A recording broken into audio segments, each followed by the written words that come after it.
Good evening from Washington. I'm Larry O'Connor, and we've learned now that Mike Pence will be joining Chris Christie in announcing that he will be running for President of the United States.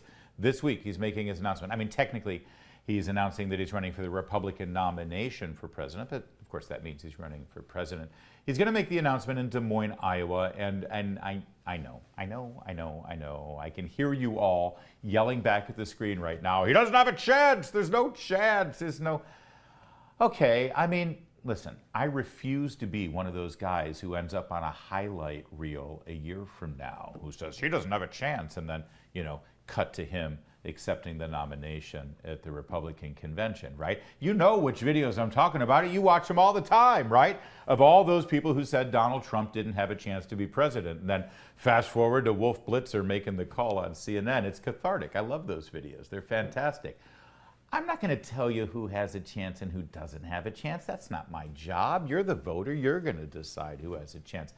Who am I to tell you that this person doesn't have a chance to be president of the United States? I mean, unless that person's Asa Hutchinson, right?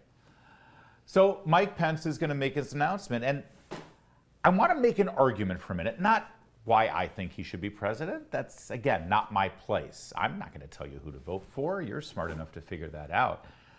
What I want to do is give you a little bit of a different perspective, a little different analysis on Mike Pence's prospects here.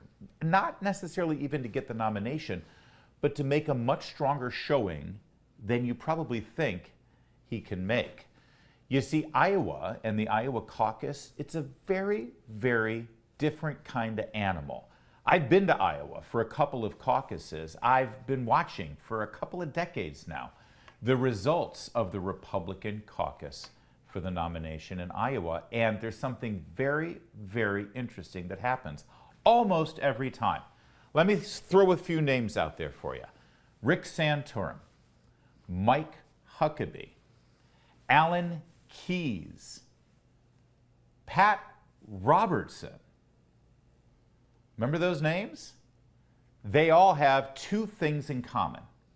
Number one, they got their ticket punched coming out of Iowa. That's the old bromide, the cliche that you hear all the time. Usually it's the top three. Whoever finishes 1, 2, and 3 out of Iowa, they get their ticket punched out of Iowa. They're going to move on. They're going to do more. This year, they'll probably change it to the top 4, right? It's Trump, and then we need 3 more because they just can't have Trump be the only guy, right? So they all got their ticket punched. That's one thing that those gentlemen have in common. What else do they have in common? They ran in Iowa as unabashed, values-based Christian conservatives. I mean, 2 of them were actually reverends, Huckabee and Robertson. Alan Keyes and Rick Santorum were very proud, outspoken Catholics, and they ran on faith issues. They ran not just on abortion, but on bringing back Christian values to the American government. And that works in Iowa. I've seen it. I've seen it many times. So let me remind you a little bit of who Mike Pence is. Here's how he announced his book that came out just last year. Watch. Well, I hope people of faith are inspired by So Help Me God. Because for me, the most important decision I ever made was to put my faith in Jesus Christ. And that faith has informed my decisions and inspired me in my family, in my work, through all the different chapters of this book and the chapters of my life. And I try and reflect on that. I hope that people can see that through challenging times and through times of great privilege and opportunity, that for me and for my family, it always came back to faith. He does it very naturally because I believe he believes it. He's got a deep and abiding faith, and it's been a part of his political persona his entire career. Listen, somebody is going to emerge from Iowa filling that lane, that Christian conservative running on Christian principles and restoring Christian values to the American government. Now, they don't necessarily win the nomination, but they get out of Iowa in the top 3 and they make some noise going forward. They become a viable alternative. Now, I don't know if it's going to be Mike Pence, but he's very good at that. And he's very good at articulating the message, and he could fill that lane. There's one other candidate I see in the mix right now who could also fill that lane. This guy. I'm going on The View on Monday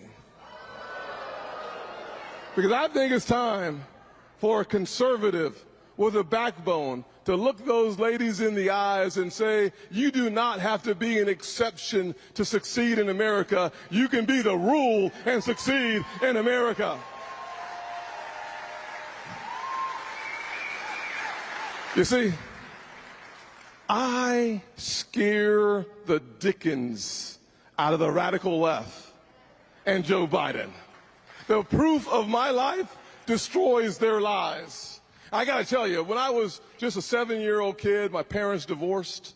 I moved back in with my grandfather and my grandmother. And my grandfather, who grew up in a very different America, born in 1921 in a segregated part of South Carolina, he knew a very different story.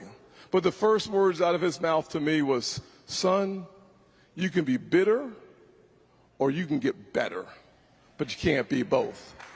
That man believed then. My grandfather believed then, with some doubt now, in the goodness of what America would one day be. He taught me that if you have faith in God, faith in yourself, and faith in America, all things are possible. Thank God Almighty for a man who understood the American story. He's good at that, and it's inspiring, and he does it very well. Both Scott and Pence, I think, have the opportunity to fill that Christian conservative lane.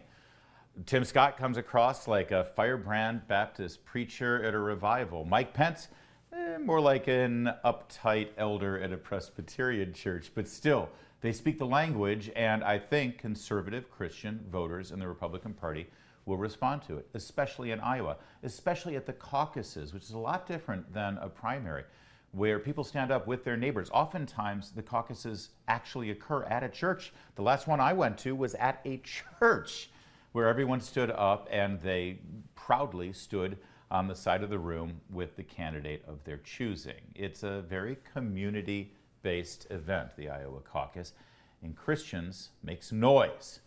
Now, do Tim Scott or Mike Pence actually have a chance of getting the nomination and eventually being president?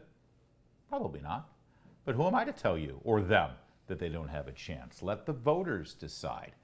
And when the voters in Iowa have their say, well, they often surprise people like me and other talking heads in this town who don't spend a whole lot of time in Baptist churches in the middle of this country. Well, Tim Scott and Mike Pence, that's what they're going to be doing for the next several months.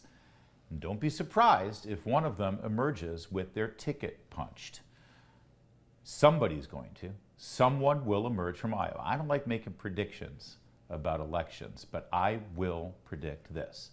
Someone will emerge from Iowa in the top 3 and go on for many states post-Iowa by filling that Christian conservative lane.